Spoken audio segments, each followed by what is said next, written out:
David, you're not as sick as you were. I'm not as sick as I was. I am up. I'm doing stuff. I'm probably still contagious, but yeah, COVID got the best of me, and we did not record last week. Funny thing is, when I first started feeling sick, I took a test. I took a COVID test, and it came up negative. And so for like 5 or 6 days, I'm just like, yeah, it's a bad cold. It'll be okay. Bob sends a text saying, it's like a day. It's like 4 days later, right? Yeah. He's like, you should probably retest because the new COVID doesn't show up on the test right away. Yeah. And so I took another test right away. Hour later. And it was COVID. Yeah. Yeah. You're the third person that I know that's happened to. That same situation where they're like, yeah, I tested, I'm good.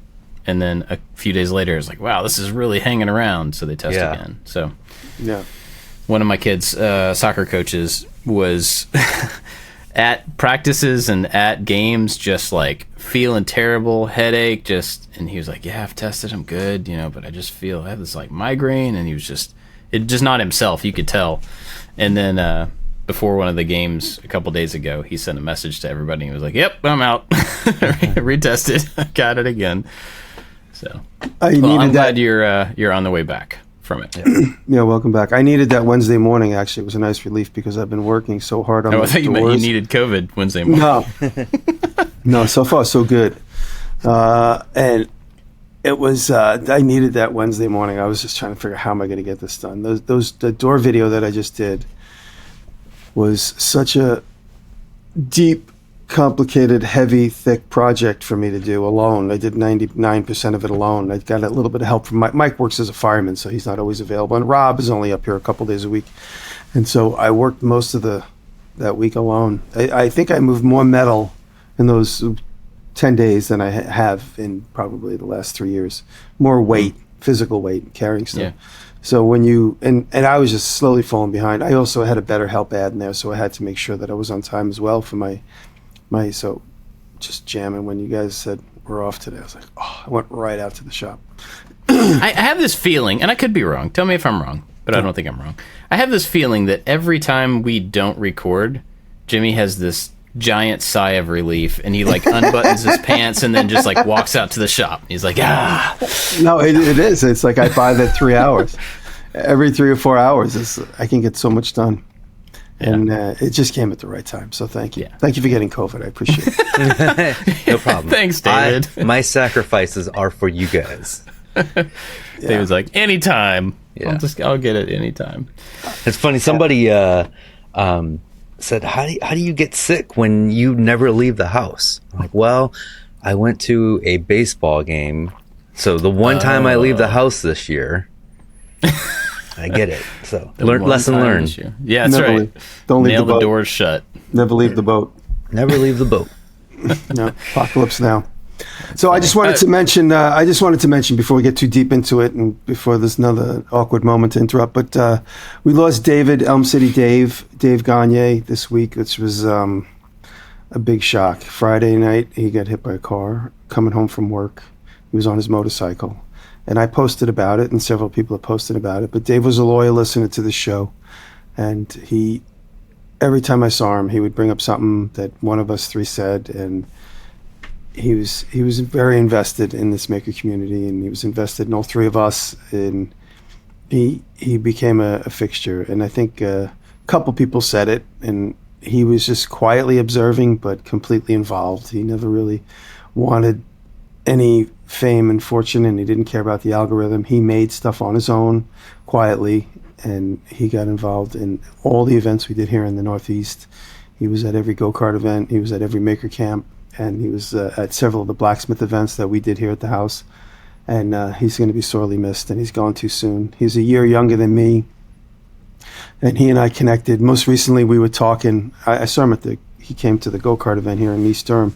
And of course, we saw each other and hugged that day, and I didn't know it was going to be the last day I'd see him. So you just gotta, if you're on motorcycles, just be careful. I gave up my motorcycles. Even the Vespa I have, I hardly ride it. I wanted to get it together for nostalgic purposes, just for sentimentality. I have it. I probably will never get rid of it. Got it fixed up, changed the seat and everything. But every time I go to ride it, I'm like, I'll just take the car. It's a little safer. Or it's, I'm going to go bring something back to the shop. I mean, there have been several times where I should I drive the Vespa to the other shop? It's 3 miles away. I'm like, just take the car. Bring a bag of trash with me or something.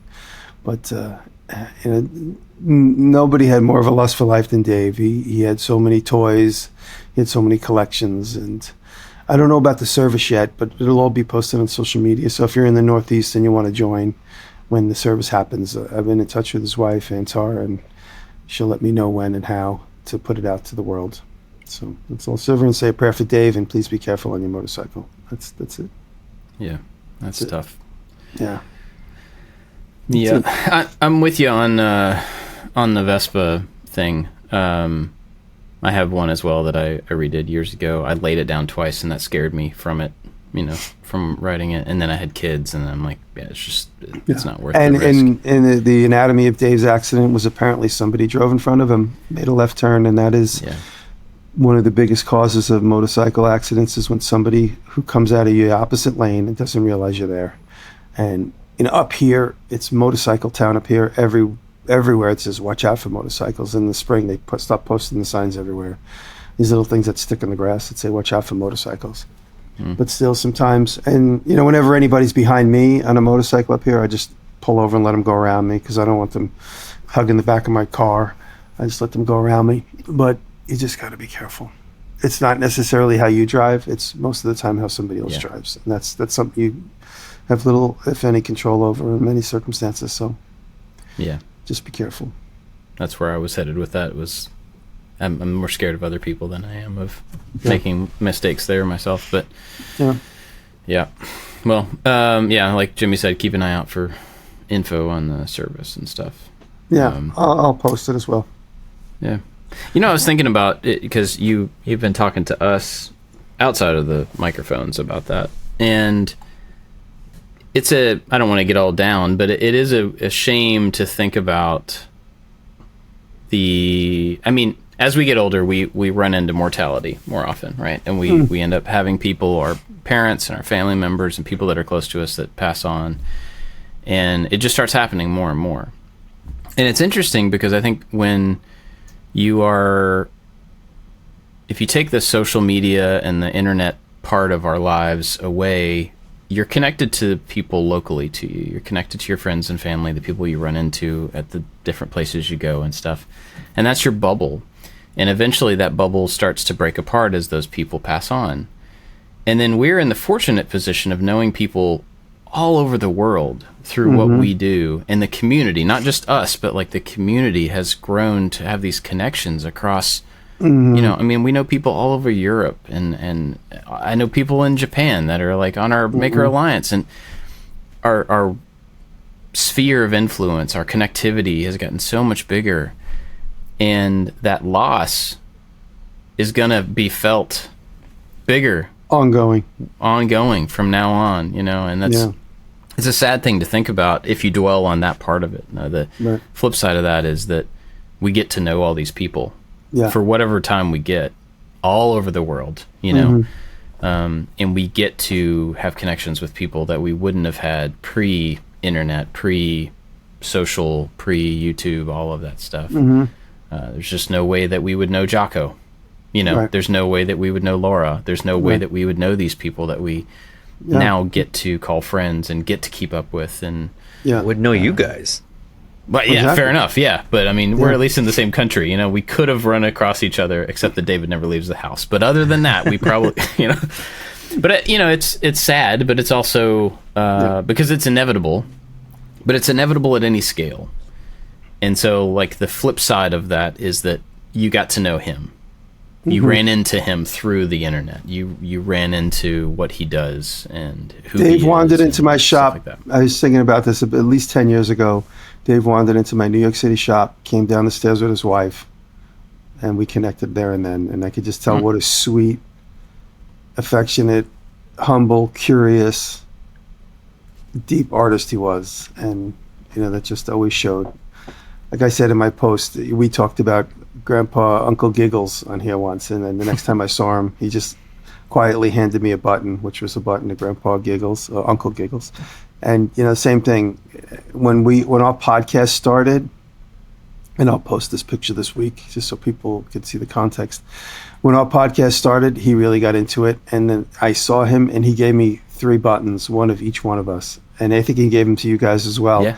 And they're glued to my bandsaw. And, every time, it's like one of the first things I went on my sticker bandsaw was the buttons of us 3. And he was just quietly absorbing and being inspired by us and giving it back. It's just... He's a real special guy. Yeah. Yep. And it's sad. It's sad, but it's really beautiful that Mark Adams photographs, which you 2 guys need to get. Mark Adams comes to Maker Camp every year for 5 years. This year will be year number 6, and he photographs everybody that just walks across the seamless. There's no money. There's no nothing. He just wants to photograph everybody in the Maker community, and. It's sad but beautiful at the same time that we have all these pictures of everybody. So it's a little scary now that we lost several people, including Aaron and Jesse, the mechanic girl, Jesse Combs, and Dave, and there's a couple others. When you see their picture on Instagram, you start to get nervous. You're like, uh-oh. So it's sad, but it's beautiful that we have these pictures. And Mark.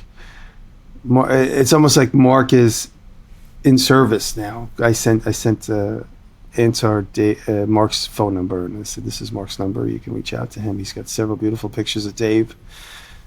Yeah, so it's just he's immortalized now. I mean, the picture that I posted is just such an incredible picture of Dave, and I always thought it was a great picture because it's hard to see somebody's personality in a photograph, but in that one picture of Dave, you could really see. There's one picture where he's smiling, and there's one picture where he's got a straight face, and both of them are exactly who he was. So, that's it. Yeah. Well, it's hard to pivot from that type of conversation, but I'm going to do it anyway. I'll take the hit. So I'm going to talk about what I've been doing this week. I'm actually a little hesitant to talk about it because it's cool. It's so cool that I kind of don't want to give it away. Oh, that's always. You made a hamburger bun this week? No, yeah. This week I'm a hamburger. No, I'm going to send you guys a picture of this. And can we post it? No, don't post it. So remember we were talking about. I won't give all the details right here. I'll just give a little bit of it, and then you can look at the picture, and then in the after show I'll tell you more of the specifics of it. Mm-hmm. So we were talking about tripods a few weeks back, or months back. I don't know. Sometime in the last 10 years, we were talking about tripods. And David, you got the fancy. Speaking of, has your fancy tripod shown up yet? It has. Yeah. It's amazing. Go on. Okay. Well, good. Well, I didn't buy that fancy tripod. I was frustrated. Have been frustrated shooting by myself with changing the height of tripods. It's just a pain in the butt. All my tripods, I've bought a bunch of them. I've tried different brands and different mechanisms for latches, and it's just always a pain because every leg has at least 2 latches. That's 6 adjustments you have to make to move the thing up and down. And so Cam at Blacktail Studios showed this camera stand thing that he had, and somebody interviewed him, and he was just this little clip of him. Huh? Gerald Undone interviewed him. Okay. And so he showed this camera stand. And I was like, I wonder how much that thing is. That looks like what I need. It's $1,800. So I made my own. And it works. And it's awesome.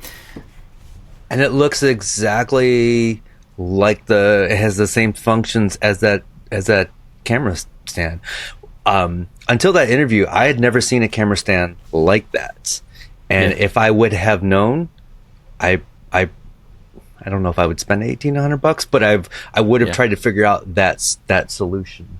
I don't want to hijack your thing here, but can you see right next to the guitar the stripper pole that's in here? So that it's not really a stripper pole, but it works sort of like your thing, but it wedges itself between the floor and the ceiling. and then I can mount my camera and a light on there and quickly change the height. It's not mobile, but in my office when I need to shoot office shots, that works great. So that's pretty cool. Well, I'll tell you the details of how I did this in the after show. I want people to watch the video, but it's pretty cool. And the coolest thing about it is that it's standardized materials, so it's a platform that you can just stick stuff to. You can add things to it. I get so excited about modeling and 3D printing now. It's so funny how resistant I used to be to integrating 3D printing. Now I'm like, screw it, man. I need a bracket that goes from this thing to this thing. Takes me 2 seconds to model it, prints 10 minutes, and then it's done, you know. But so it was really cool to just like have a general idea, and then every step I would get to, I'm like, I need a thing right here. Cool. I'll either just go grab some aluminum and drill some holes and make the thing, or I'll model and 3D print the thing. And so I built like locks and bearing mounts and all this like. Yeah, I don't think you want to talk about it because you don't want to give it away, but the up and down mechanism looks absolutely amazing. It works super well. Yeah, I bet super it does. Well. Yeah. So that's part of what I've been doing. The other thing, like, I'm a little hesitant. You know, you guys know how I am. I'm a little hesitant to talk about changes or personal stuff or, you know, stuff. I just like to keep things close to the chest. But I sold our office building last week. We closed on it a week ago today, I guess. And sold it to a friend of mine, a guy that does property around town. He has a bunch of businesses and stuff. And so it was cool because I knew who it was going to. It was easy. It was an easy process and everything. It's been on the market for about a year. And so we just didn't use it anymore. You know, it's just Forby and I. He works out of his house mostly. And so it was just kind of a great space that was going underutilized. And so I sold it, and I still have access to it for like the rest of the year because he doesn't have any specific plans for it yet. So I still got our big machines in there to move out and handle. But I've been bringing, you can look at my office.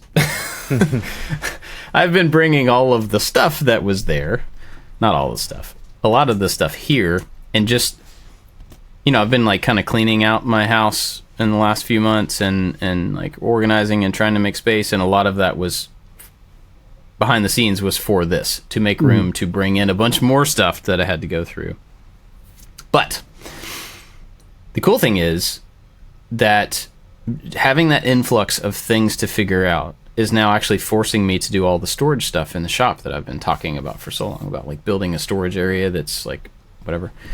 And so while I've been working on this camera stand, I'll go work on that for half the day, and then I'll go over and start shifting things around and like going through stuff, throwing stuff away. Like I filled up 2 dumpsters worth of just like, yes, I haven't touched this in several years. I don't need this piece of melamine anymore, and you know, stuff like that. So I'm getting rid of a lot of stuff. I'm making a lot of space, and I'm filling that space back up with new shelves, new containers, organizing the stuff. And it's like energizing to take part of your workspace and just improve it. You know what I mean? It's instead of piles of stuff, now it's shelves of stuff. There's still stuff, but it's becoming more organized. And all of this, all of this process that I've been kind of leading up to about redoing the wood shop and building the clean room and all of this stuff for the last like 6 months or so is finally starting to really like lock together. You know, I've been setting up all these pieces, and all of a sudden it's kind of like falling into place. And so it's been really motivating to work on a project that I'm really enjoying and is doing exactly what I want. And then I turn around and I'm like, yeah, and I can also go make progress here, you know, and the shop is becoming finally a little bit more open and usable and organized. And I mean, we got out from underneath the building, which is a great thing as well. But so it's been how many years did you own that? When did you buy that? I think in 21. So I think we had it for 3 years. That was quick. I thought it was longer than that. I think it was 21. And without giving me details, I don't want to ask to be. I don't want to pry, but you sold it for more than you paid for it. Yes, I did make a profit off of it. Yeah, that's good. I mean, that seems to be the only thing it's the only steady thing in this country is real estate. Buy and sell. The only steady thing, the only sure thing. Yeah, we got it at a good time in the economy, but we also got it in a good time in our local economy. So, like, the town that I live in, I've probably told you guys this, but a few years ago, Ford decided to build a giant battery factory, actually 2 battery factories. Oh, yeah. Right south of town in the county. And it was like this, they were like, it's going to be 5,000 jobs, which equals so many thousands of people. I don't remember, it's like the people and then their families and then the people to support those people and their families. And so our town has become the largest growing town in Kentucky in the last 2 years or something. And so we have a Five Guys now. I just want to throw that out there. Like, it's a big deal. It's a big deal for me because we didn't have a Five Guys forever. I'm coming. But the town is changing a lot. I think in good ways. I mean, there's always bad that comes with growth as well. But I think in general it's good. But that's made the commercial property and residential property values just go up because people are trying to find places to put new business to support the people that are moving here and stuff. Tons of housing being built and stuff like that. So it's a good kind of boom time for our area. And my buddy that I sold the building to is, he's like a business guy. So he's investing in property to have the property, even if he sees the potential in it. So it was just a really good situation all the way around. Good. Yeah. But it's enabled me it's kind of forced me to finally clear the building out, get the stuff out of it, and deal with, like doing something with it, deciding what to keep and what not to. And, most of the furniture and stuff I like gave to people and donated and that type of thing. I didn't really need to do much with it, but I had to deal with it. So another thing that's interesting, I don't know if I told you guys this or not. So at the building, we have the Avid CNC is there. It's a 5x10. It was a 5x5 here. When we moved it there to the building, they gave us stuff to make it bigger. And it is so big. And it's just gigantic. Yeah. And so my and I don't have enough space to bring that back here, even if I wanted to have something like that here. And my buddy Andy Bird, I think David, I don't know, David, you've probably met him, but Jimmy, you've met Andy before. Maker Bench. Yeah, Maker Bench Con. He's a friend of mine that lives here in town. He does CNC stuff on YouTube, and so he has a bunch of lasers and CNCs. He has a 4x4 Avid, and so he and I are actually, and he just built a giant shop in his backyard. So we're actually going to swap machines. So I'm going to take his 4x4, bring it here, and then somehow we're going to take apart the 5x10 and get it to his new shop. So I'm not looking forward to that. But, is there a way to do it without taking it apart? I mean, maybe if you had the right tools and the right access to it, if you had like a crane, maybe. But then you'd have to be able to crane it in and out of something. Don't forget how the Amish do it. Lots of people. Yeah. If you can get 15 people, you could pick that machine up. There was one of my events we had. My CNC machine was in a container in my backyard. My CNC plasma cutter, 4x4. It's really like a footprint of like 7 by 7 feet, and it weighs thousands of pounds. But we had 10 people here, and I was like, let's all just give it a try. 10 people got on it. We just picked it up like it was light as a feather, and we just carried it about 100 feet from the container and put it in the shop, and that's where it's been sitting ever since. So if you can get together, like if you call like a fan day and get everybody to put it on a truck, call in like a hangout. I don't know I assume it would fit out the door as one piece on the short axis, but I don't know. I haven't actually measured that yet. But where Josh did all the work of like rebuilding it when we got it in there. So I can't say we like I did it, but when he put it back together, there's a break that's not quite in the halfway mark, but it's pretty close to the halfway mark where you can the pieces are attached together. So you could theoretically undo it there, and you've got 2 5x5-ish tables to move. The gantry is the heavy thing on those things. It's like ridiculous. It's a giant extrusion, like, I don't know, it's 12 inches tall by 8 inches deep or some craziness. And then the spindle itself weighs 30 pounds, 40 pounds. So just taking that off, helps make it more movable. But it's interesting because we have to move that one to his shop. I'm also going to take my plasma table from Avid that's at the house out to the farm because I think I'm going to use it more out there. And it's a 2x4. So I have to move that out there and then move his 4x4 into its spot in the house. So there's still a lot of big, heavy shifting, to do. But anyway, so that's kind of what I've been doing. I've been moving things around, making camera stuff, dealing with much overflow of packing stuff and material stuff, and I have about 8,000 USB cables and HDMI cables if anybody wants them. I have stuff like that. So yeah, David, what have you been doing other than being sick? Yeah, so before I got sick, I was working on, this is my grandma's calculator. Sorry for anybody who's listening, but this is the coolest looking calculator you will ever see. So it's from the 70s, and I always remember it on my grandfather's desk. This is not Grandpa Picciuto, this is the other set of grandparents. And it was just, and it had like a little plastic cover that went over top of it when not being used, right? Don't want to get dusty. Because that's what grandparents did. And a year ago, it stopped working. And Grandma needed a new calculator. And grandmas are grandmas. So instead of getting Grandma a new calculator, I found the exact same calculator on eBay and then gave that to her. And then realized her broken one just needed to be resoldered at the power joint. So it was... power joint. That's obviously I know what I'm talking about.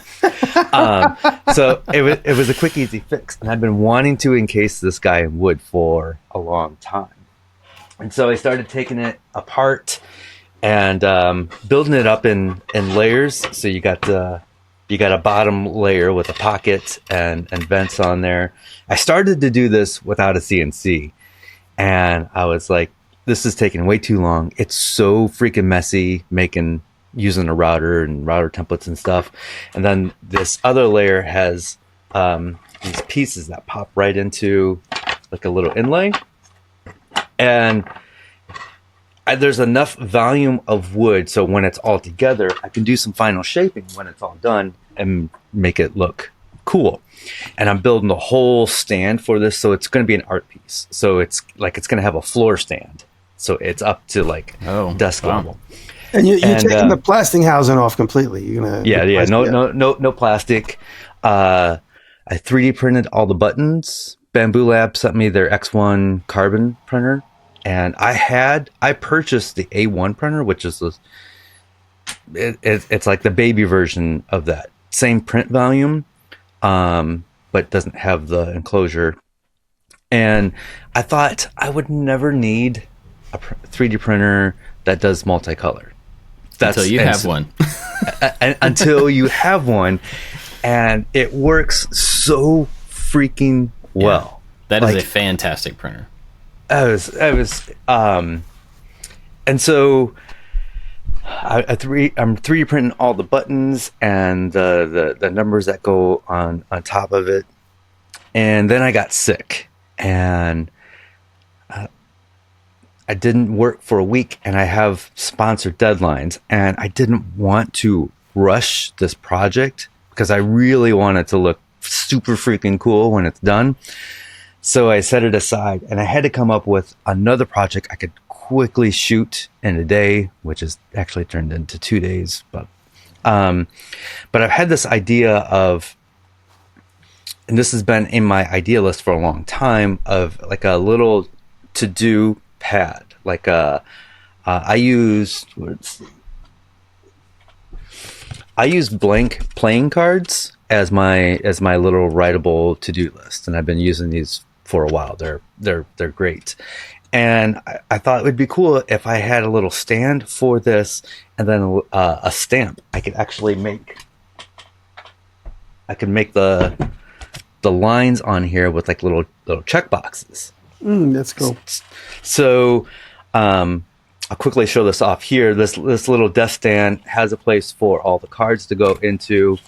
And then I made a stamp that sits right there so you can stamp your card. And then it's got a place for pens and stuff. And in typical... the reason I haven't done this project is because it seems too simple. It's like... It's weird, as we do this for many years, small little crafty projects don't feel like a good video, but in actuality it is. There's always a subject in there, right? And so I'm making the thing, and I didn't look online for other inspiration. And after I got most of it made, I'm like, I want to see what other people are doing. And then I was I was like, man, there's such a so much more simple and elegant way that I totally missed. And it is this one. This is cut on the CNC, so it's not completely done yet. So this outside of the box here is going to get cut off and then flush trimmed. But so this one, the cards sit in this little pocket, and there's a slight little... Oh, that's cute. A little pocket for the card, right? This guy on Etsy makes these 3D printed stencils. So no stamp necessary to stamp the cards. You just put the card behind it, and then you can quickly take a pen or pencil and stencil out your lines with the little check boxes. So I 3D printed this stencil, and you know, if you don't have a 3D printer, I can say just go to this guy on Etsy. I don't know if it's his original idea, but it's freaking brilliant. The laser cut those simply well, too. Yeah, exactly, yeah. And so the stencil will fit into the pocket over top of the cards, and then you can draw your little thing. Yeah, it's That's cool. And it's so funny when you work on something and you come across the more simple design, and you're like, man, that's... I wish I thought of that. Simplicity is so hard. Yeah. And so the whole reason I did this is because I needed to do something quickly, and so I wanted to talk about doing something last second and being forced to be creative when there is a tight deadline. And it's funny how you put a project in the notebook to do at some time, and you're like, oh, the idea will hit me at some point, and I'll figure out the solution and we'll do that. But when you just say, you know what, I'm going to do that, and I have until tomorrow to figure it out, it's funny how creative you can be in that short amount of time. I mean, that's how I think we all produce some of our best work. And the example that comes to mind is, years ago, I made this treasure chest, which has been one of my viral videos. I made a treasure chest. It was a Make Magazine video, which does when I posted videos on Make Magazine, someone would go viral, and then occasionally I would post them on my channel, and they wouldn't obviously go as viral as they did the first time. Makes sense. But that was one of the videos where it was taken off. This is 2014, 2015 when I made that. I had to submit a video twice a month for them, and there was always a deadline. And I was with Dave Welder, and I was like, I got to make something. I was like, you know what? I always wanted to make a treasure chest, but I always wanted to make it big and elaborate. Maybe I could scale the project back and make it a little bit smaller. And I just started cutting. And the part of the reason, somebody showed me a picture of them and the cat watching the big screen, and it was me making that thing. I was like, whoa, that's an oldie. And that was the video that set that example for me. It was a one-day build. I had to submit it the next day. I was like, I got to make something simple and impactful. And I made that. It just like you said, it's an idea you have, but the minute you're confronted with, okay, I got to make it in the next 10 hours, you suddenly, all the pieces fall into place. And that was one of those. And to put it into current issues, I had to make the doors for the barn. And I had the BetterHelp ad, and they wanted to see, I promised them a month ago that I would put it out on this past Saturday. And I was getting down to the wire. That's why I needed those few hours that we were able to steal from not posting last week. I had to do all that work, mostly alone, but I also had to edit it. So I emailed my agent Friday morning, and I said, I'm going to have this video done later today for submission. And I was hoping to get it in within work hours so that somebody there could watch it and I'd be approved to put it out on the Saturday, I promised. And I worked outside all the small details, which are going to just take me an hour to do all day long. I finished them at like 6 o'clock. And then I edited until like 9:30, 10 o'clock. And then I finally finished my video with so many pieces missing. No door pulls, no latches on the big door. There was so many things. I'm like, these details aren't going to make the video any better. All the hard work is the big picture. And even the second door I didn't finish. And I submitted it to him and I didn't hear anything until Monday afternoon. And they're like, just add this bit to the description and you're approved. And that's why that video came out after the weekend. But I was like, I thought they were going to be upset with me. But I tried my best to get it in before work hours on Friday afternoon. I just couldn't do it. And like I kept checking back to see if Mark was going to be like, where's the video? You know, nobody put my feet to the fire. So I was like, all right, no one's paying attention as much as I think they are. Mm-hmm. But when you get in those time crunches, you have to make decisions. You can't waffle. Okay, this is the direction we're going, and that's it. Yeah. It's interesting, when you were saying that, David, about the kind of putting something on the list and then you don't actually figure it out. I immediately thought about my master closet, their closet in our bedroom, is this thing that's been on the list for a long time because it's like, yes, we need to redo it. It's the same closet that my grandparents had. Literally, it's their closet, and so it is set up for how they needed a walk-in closet, And so it's been on my list to do, but that is a really zoomed out idea of I need to do the closet. To actually do the closet, I have to zoom into specific each side. What do I need over here? How many shoes do I have?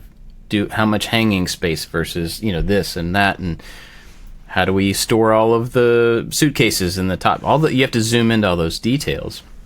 And so for me, it is so easy to stick at the zoomed out level on an idea like that and never force myself to zoom into it because there's no, like, all my stuff fits in there. Like, there's no urgency. There's no, like, I have to pivot. I have to do the closet this weekend, And so I don't run into a whole lot of urgency within the projects that I do, partially because I've decided that I don't really enjoy that urgency and I don't do that on purpose. But there are things like the closet that always are at the same distance from where I am today. They are never getting closer to being done because I'm holding them out there because I don't want to zoom in on the details and I don't want to figure out a simpler way to do something or I know I need to one of these days, but I can always find something else to put in the way of it. So I've got to figure out how to maybe generate some of the urgency that you're talking about on purpose for things like that, so that I can actually move them ahead. I think the Carmagia is kind of the same way. It's really easy to be like, well, I have another several years worth of work, so putting it off for another week is not really a big deal. Like I won't feel it very much, but similar situation. When you have excuse me, when you have all the time, you might even have a direction, but you're constantly, at least for me, you're constantly thinking there might be a better way, so I can keep holding off. And then those branches, even though I'm going to go down this way, and then there's still like, is there a better way? You're thinking of creative solutions, and it's just when you are forced to pick something, there's no more choices. It's just doing.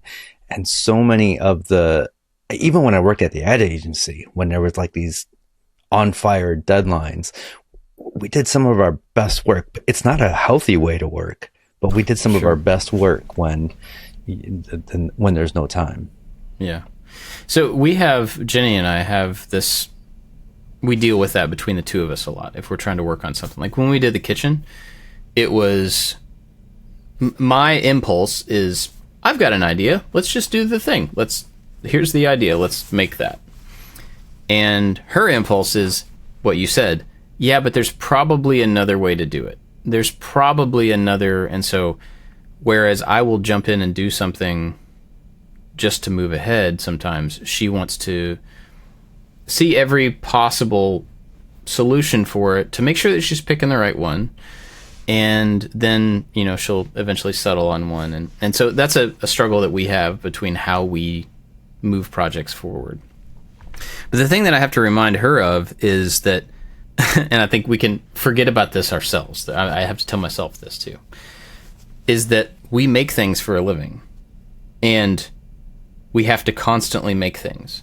So if you make something and it's not the right solution, that means you have more work that you get to do. You have the opportunity to make a thing again, or a second time, or a better, and so I always tell her, like, if we're building something for the house, I'm like, I want to build it and get it in place. And then a week later, if you tell me that it's not the right thing and we need to build it again, or we need to swap the idea, cool. No big deal. But that paralysis of, I don't want to do anything because I don't know the best thing to do is Jimmy's light just turned off. That is something that I don't think is really useful. I don't want to say healthy. That's the wrong word for it, but I don't think that's useful. After a certain point, like looking for ideas, eventually just getting something started and then pivoting if you need to, I think is more beneficial. Some sort of forward motion. When I got started in woodworking, of course, the most important tool is a bench, a place to work. And I remember, this is like 12 years ago, getting a woodworking bench book, watching videos and trying to figure out, like, what are all these features that I need. And then I ended up building a bench without the features because I just needed a bench. And then having that first workbench for a couple of years helped me realize what I actually need. So then the second time when I went to go build a bench, actually when we moved into this house, I built the features that I needed. And now it's a great bench. I've evolved, and I wish a couple things were different, but it's still great. My desk here in my office, when I built this 2 or 3 years ago, it was perfect for me. But now that I've been using it for all this time, I'm like, it is not perfect. Things don't fit. There's a weird flow, and it looks messy no matter what I do. My next desk is going to be so much better, and it's going to have all the things that I need right now. But I'm glad I built this first one so I could use it and get past the trying to make the perfect thing and just get a thing and then figure out what I need. To pivot for just a second, don't you think it's amazing that Jimmy's light turns off on cue? Don't you think it's amazing? I'm grateful that we have people like us have the mindset of, He's okay. He's okay, folks. He's fine. People who can't see it, he did not fall over. He just dropped something. Like that you just said, I built a desk and it was perfect for me. And now it's not perfect and I know what is. And so the next time I build a desk, like that sentence right there is awesome. I built a thing for myself. And then I use that thing to the point to where I know what I need and I can build another one to be better. That's awesome. It's awesome. I want everybody to have that thing to where they go, I can make the thing I need, and then I can make it again and do it better. I think that's gets me excited. Except for my silly brain goes in a different direction. Like, why can't you just like the things that you have? Well, yeah, sure.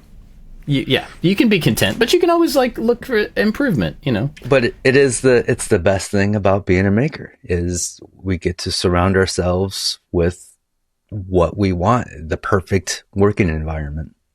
And we get to iterate. It's like, it's almost encouraged, at least for me. I encourage myself to iterate through things. What did you say? I'm okay now. Okay. I try to charge my light and it got connected and pulled my microphone off its stand. And I'm okay. It sounded like the electricity pole outside the house fell over and everything just went to crap. The cord that is on my light, which I can't put in the right spot because I didn't realize it's too short. So I went to put it in the right spot and it lifted my microphone out of its stand and fell over because the cord was wrapped around it. That's it. Sorry. But other than that, I'm okay. Yeah. No. I do it all the time. I always say I can make it again later. So that's the most important. If you get stuck in a deadline, just jam through it. This way you have a great point of reference versus dilly-dallying and making notes and thinking and looking for inspiration. If you just jump into a project and you make it, this is good enough. Just like I did with the doors. I got them to a point where they look good on camera, but then afterwards, even Derek, if you guys watch the video, you and the audience, you'll see I overlap all the joints for the big thick doors, and then for the thick doors, but then for the big giant doors, I just stick the planks in side by side. And that was because I was running out of time, but also because I didn't want to have to rabbit them. They're 11 feet, 12 feet long. I don't want to have to rabbit them on the table, so I don't have a long enough outfeed table. I'd be chasing them, and the rabbits would get sloppy because the wood planks aren't perfectly flat. And I was like, you know what? I'll just jam them in together, and I'll do what I did on my big doors when I built them with JD a few years ago. I just put a sheet of black plastic between them, so anything you can't see through it. And then I put another layer of wood on the other side. And the smaller doors, which I use 2-inch thick material, every piece was shorter, more stout, much easier to run through the table saw to put a rabbet on each one so they overlap, so you don't see air, and if they were shrinking, you won't see.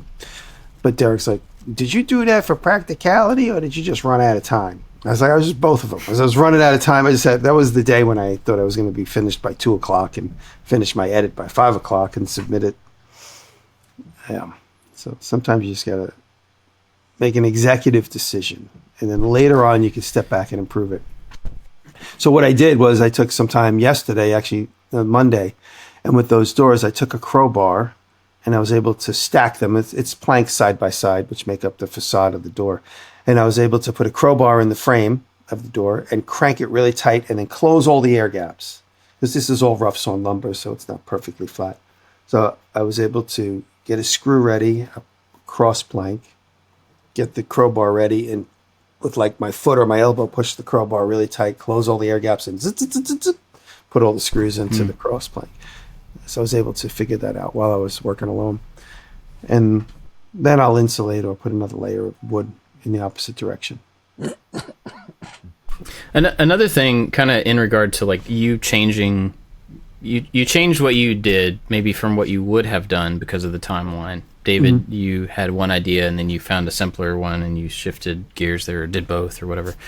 One of the things that I struggle with is this like, and I'm getting better about it, I'm aware of it, is considerations and justification of my choices when it comes to making things. Now, if I was completely in a bubble, completely nobody ever saw the things that I did, I don't think this would be an issue, but because I make things and I put it on the internet, the feedback you get is always, well, why didn't you blank?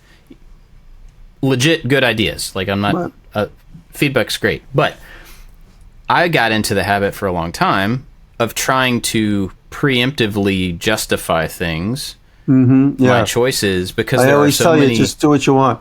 Yeah, there are so many potential, like, you know, well, you could do it this way, you could do it this way, and it's great to consider as many things as you want, you know, to find the best thing that's a good fit for you. But I often try to consider so much to avoid having to justify my choices to other people. And really the answer there is just don't justify your choices to people. You know, it's like, I don't need to over consider. I just need to make so with this camera stand, I have already had the conversation with myself. Yeah, but they're going to say this, and they're going to ask why you didn't do this, and they're going to talk let them about ask the fact and just don't answer. Just give them a heart. I know. Yeah. Well, It's all don't. engagement. I'm not doing anything.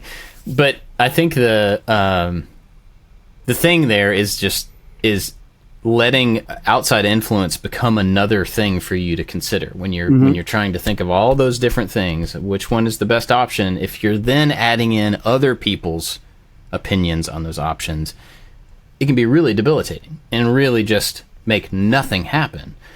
And so this is more for me than anybody else, but I need to just really put up that separation between these are my choices and I can do it different another time, but this is where I landed on this thing and this is what it does and this is how it turned out, and like the end. I don't have to justify those things to anybody except my wife. And I often have to justify why I built something a certain way to her, but that's valid because she's enjoying it too and using it too. A lot of times I'll make decisions based on what it's going to look like filmatically or cinematically.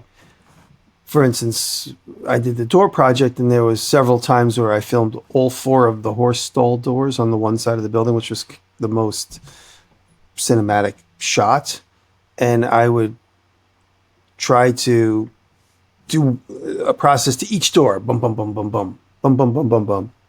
And that's just the most recent example. But a lot of times I'll look back and say, what is this going to look like if I do all these processes consecutively at the same time on a speeded up clip, versus where I would just do one, look at it, decide, and okay, let me do the other one, look at it, decide, fix, learn what I learned from that one, do a better job here. So with the doors, for instance, I cut them all at the same time, just so that would look better on camera. And I had to cut the doors in half. I made these Dutch doors that was split in half. So I do a lot of those decisions based on what it's going to look like cinematically versus practicality. And whether people care or not, I mean, some of those decisions are strictly for what it's going to look like from the camera's eye view. But that's why we make movies. So this is a totally different topic, but one of the problems that I have of delaying the calculator build is the longer it takes me to make a project, the more weight and importance this project has, and the more pressure it has. So this art piece, if it's going to end up taking me 6 weeks, and if I mentally build this thing up in my head of like, well, I worked on that thing for over a month, and now it's got to be even more perfect, and I got to worry about the details even more. So the longer a project takes, the more mental weight it takes up in my brains. Mm-hmm. Yeah, both of them. Yep. Yeah, I'm kind of the same way. Yeah, another important thing is that, and I do this, and maybe you said that while I was fumbling with the microphone, so I apologize if I'm repeating myself, but making a promise to yourself and a client is really important too, so you know that you do something. And I got this BetterHelp opportunity to do an ad for BetterHelp, and they said, what would your video be? They asked my agent, what would the video be if he did a BetterHelp ad? And I went through my list of projects, and I said, I've been needing to make the doors for the barn. And that is one sort of crown jewel for the barn that's really important. It's something I've been avoiding all summer long. I've been wanting to start it since May. And if I dedicate myself to this good paying ad, give them a quality video, and I'll get something done. I'll dedicate myself to this. And that's why I skipped a week. I didn't do a video. I started this video a week before, skipped the weekend, and then I got it done for that following weekend. And I knew also that it was going to be a lot of heavy lifting. And I just like when you go to the gym and you go, I just have to go and do it. Whatever that physical exercise is, I just have to go and do it. So for the nearly 2 weeks I spent doing those doors, I didn't go on the bike at all.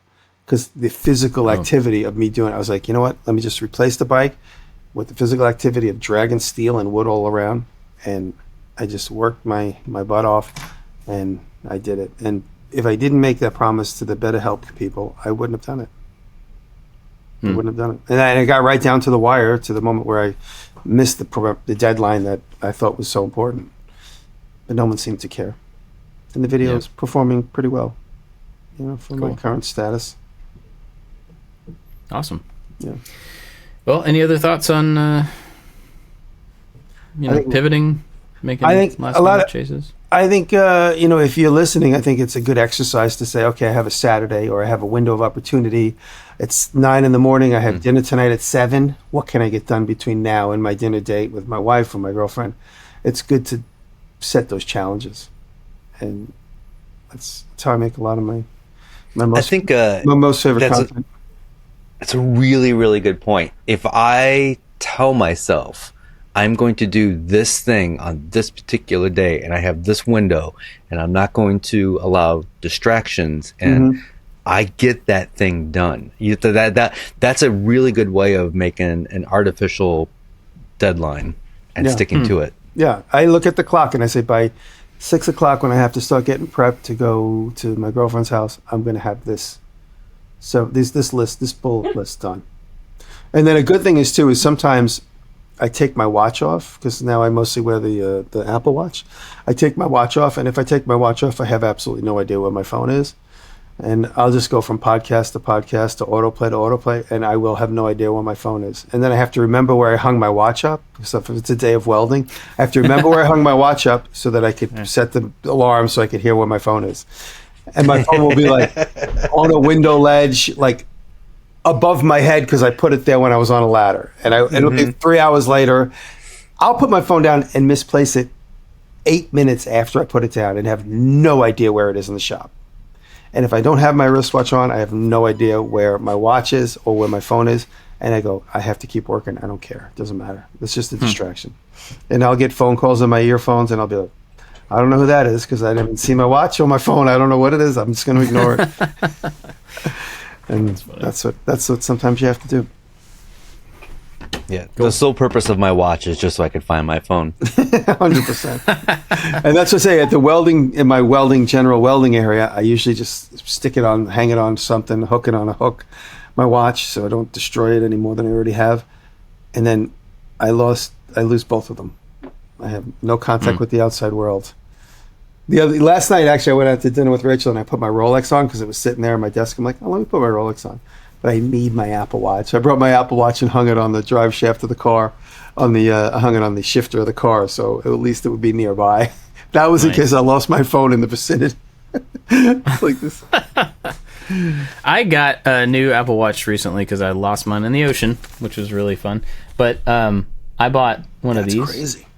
Screen protector for it because of welding and like grinding and stuff. Yeah. And they're just a few dollars, and you can, I was never really interested in getting a screen protector for a watch. It didn't seem like it made sense, but after ruining or losing one watch, I was like, yeah, I may as well just like do my best. Mine wasn't so bad. Actually, it's a little chipped up. You see that biggest burn that I got the other day? There's a pretty bad burn on it. If you guys ever get welding splatter or grinding splatter, either on your watch or your phone, take a razor blade to it and scrape it like you're scraping paint off, and all those little prickles that feel like they're never going to go away will go away. And in many cases, so will the mark it leaves. But if it's deep, it's going to stay. So if you're welding and you get a couple of like really far away weld splats stuck to your phone or the surface of your watch, take a razor blade and you'll feel them scrape off just like paint. And then I used to do that to my Rolex. It would stick on there, and then I'd just take a razor blade and scrape it off, and it would feel brand new again. Huh. Unless it's really deep burn, like a big pebble sticks there for a couple seconds, and you'll get a little bit of a scar, but most often all the little micro ones that you could feel but can't see, they'll go away. Wow. Okay. Cool. Well, I'm going to thank our Patreon supporters. Oh, actually, I got an email from Patreon. This is not a thing that's immediate, but it's really distracting. So Patreon sent out an email saying that iOS, Apple is forcing them to switch the way that they do charges on through their app and on iPhones and whatever. It's not their fault. It's not our fault. But basically, in the next year, if we want to continue to get support on iPhones through the app, we have to switch from per item Patreon support, which is what we do now per episode, to a subscription. So basically just like a monthly pay rather than an individual episode pay. I don't know what that's going to look like. I don't know how that'll change like amounts and this and that. I'm just throwing it out there now because I know it's going to happen in like a year at the latest. We are going to have to make that switch. So I'll talk to our Patreon people about that later, but just want to throw that out there that it is not us. It's not even Patreon. It's Apple. So there will be a change coming there. But speaking of Patreon, we are very grateful for all the support over at Patreon. People who pay any amount to support the show. It's super cool. Big thanks to everybody over there. People like... Hey, Rob Rojas is on this list. Hey, thanks, Rob. Hey, Rob. But also let's see. Let's find Brandon Gilbert. Brandon Gilbert has been supporting the show for a very long time, since almost 2 years now. That's awesome. But a lot of people support the show through Patreon. That's the only way that we have to make money from the show, to pay for the editing and for the hosting and to pay us and stuff. And so very, very grateful for any amount of support over there. But these people go above and beyond, and they have for a long time. That's Nick Ryan, Corey Ward, Albers Woodworks, Works by Solo, Chad from Mancrafting, Chad's Custom Creations, Rich at Low End Design, Odin Leathergood, Sean Beckner, Scott at Dad It Yourself DIY, Jeff at the New Janky Workshop, Warren Works, Michael Menedjan, and Crabtree Creative. They go above and beyond, and they really help us out, and we're very grateful for that. And they all get, they being everyone, get the after show, which is a separate show from this, where I'm going to tell you more about the camera stand, and I'm sure the other two guys will have secret new stuff to talk about in the after show. So yeah, if you want to join up on Patreon, you want to get the after show, you want to help us out, go to patreon.com/makingit. We would be very grateful. We are grateful for all the support. So thank you all for that. I have a pick. I'll go ahead, since I'm already talking. I'll go ahead. Sure. I don't have a video pick because I don't watch videos that often these days. But I found a band by accident, which is really interesting. And they're not a band that I would typically like, but they caught me off guard. They're called the Reign of Kendo. You ever heard of the Reign of Kendo? No. So reign like a king reigns. REIGN. They've been around for a long time. I don't know that they've put out any music in a while. I don't know. I just kind of came across them. It's like alternative pop rock stuff. It's like, it's not rock. It's like rock. And you know what I mean? Yeah, not rock. But it has this. Yeah, it's not rock. It's rock. It's like yacht. But it has rock. It has this jazz. Like, you can tell that the people played jazz. And I don't even like jazz. That's why I think it's maybe kind of a weird pick for me, is because I'm not really. I've just never enjoyed listening to jazz. I appreciate it. I don't enjoy listening to it. But the drummer and the piano player and the bass player in this band, you can tell that they came from jazz, because there is movement and there are these weird key changes, and it's just there's a tightness. You know how, like, in jazz, like the rhythm section in a jazz band has to be so tight for it to work. They have to stick together. They have to be in tune. And the drummer, the bass player, and the piano player are that in this band. From what I've heard, I haven't listened to all their stuff yet, but it's wild, man. I was listening to it going, whoa, whoa, whoa. And I grabbed my kids, because my daughter writes music and plays piano and plays guitar. My son all of my kids play piano, but one of my boys is real into like classical music and very difficult, interesting stuff. And so I grabbed both of them. I'm like, listen to different parts of this, and listen to this, and how these things sync up, and the changes that they're doing here. And it was a really cool moment to be like, I ran across a brand. Hey kids, let's talk about the music theory of this and how locked together it is. And it was fun. So may not be your thing, but it is worth a listen just from a appreciation standpoint, I think. The Reign of Kendo. Jimmy, what I've been watching, you guys are going to laugh at me. I've been watching a lot of election news, because I'm curious about all that. But more importantly, you said I was going to laugh at you. So. More importantly, I've been watching a lot of reels on how to tie certain knots. So much so that what I've been doing is I've been doing screen recordings of the knots that I'm watching. They're only 30 seconds long. And I'm doing screen recordings, and I'm creating a library on my phone, so that when I have that moment where I have nothing to do, I could practice my knots from these really explicit, simple YouTube reels, YouTube shorts. So that's really what I've been doing. And a lot of the videos look similar, so I don't even know what channel they're from. I just see them, and I hit screen record them for like 2 passes, and then put them in one of my albums. I have about 25, 30 different knots in my video album that I've been saving on my phone. So I'm going to become a knot master.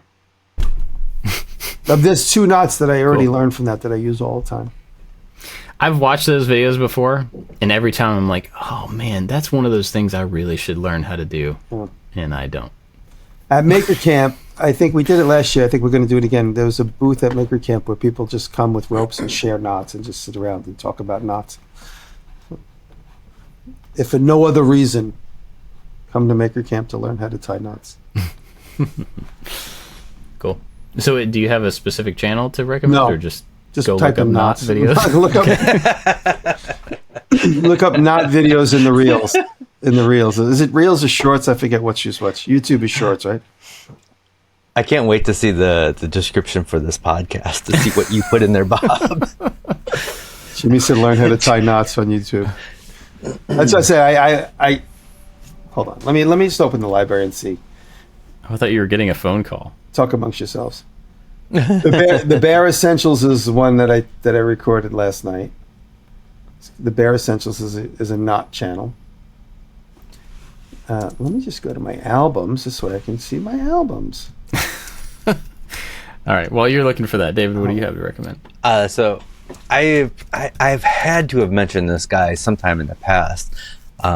He's called the 8-Bit Guy. Are you familiar with the 8-Bit Guy at all? Sounds familiar.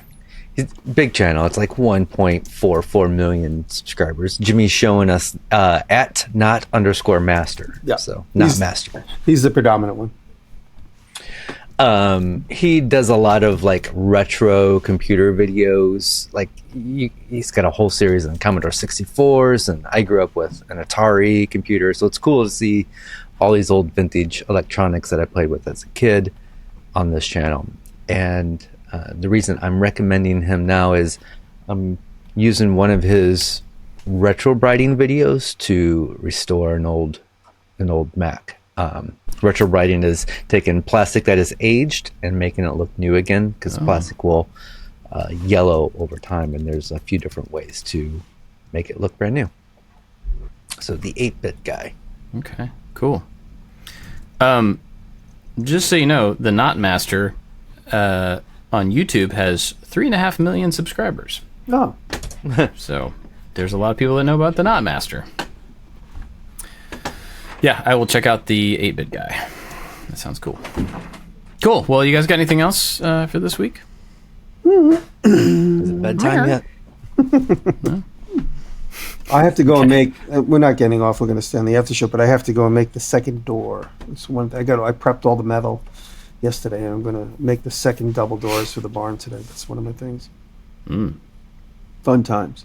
Yeah, that sounds really fun. Cool. All right. Well, yeah, I guess that's it then. Thanks for listening, everybody. Thank you. Thank you. Thank you. Love you. We will catch you next time. Bye.